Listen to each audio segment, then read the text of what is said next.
This one's called Rebel Spirit. It was only in his 90th year that great-grandfather lost his fear of what his dear mamma might say if he should ever go astray. It was time to be a rebel, down with whist and down with Scrabble. He needed something to his liking, thought he'd take up motorbiking. He got himself a suit of leather, great, they said, for any weather. Bought an old helmet from a mate, thought to himself, I look real great. Black clad he took the bus to town, brows furrowed in ferocious frown. Oh yes, he thought, I've got the lot.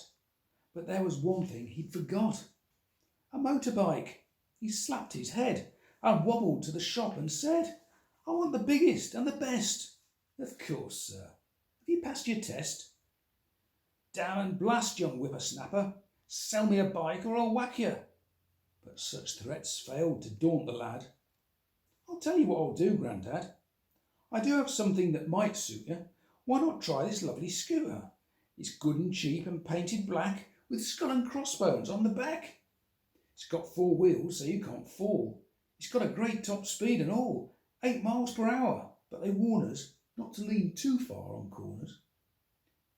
He gazed at it and fell in love and helped the lad give it a shove through the door into the alley, paid in cash, and off he sallied. Then began his reign of terror.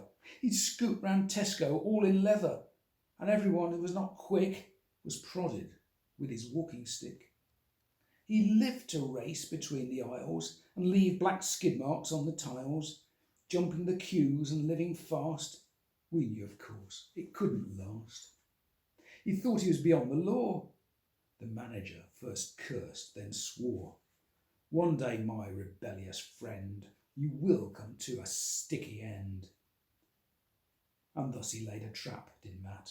His name, I failed to mention that. A cup of cooking oil was poured as round the aisles the scooter roared.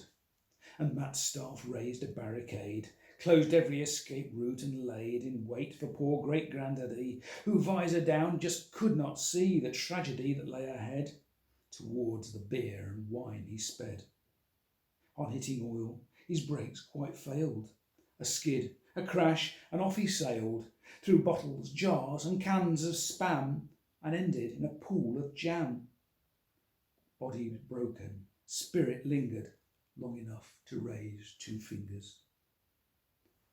And they do say, at dead of night, the shelf-stackers turn pale with fright, in Tesco, still his favourite haunt, as he rides out on ghostly jaunt.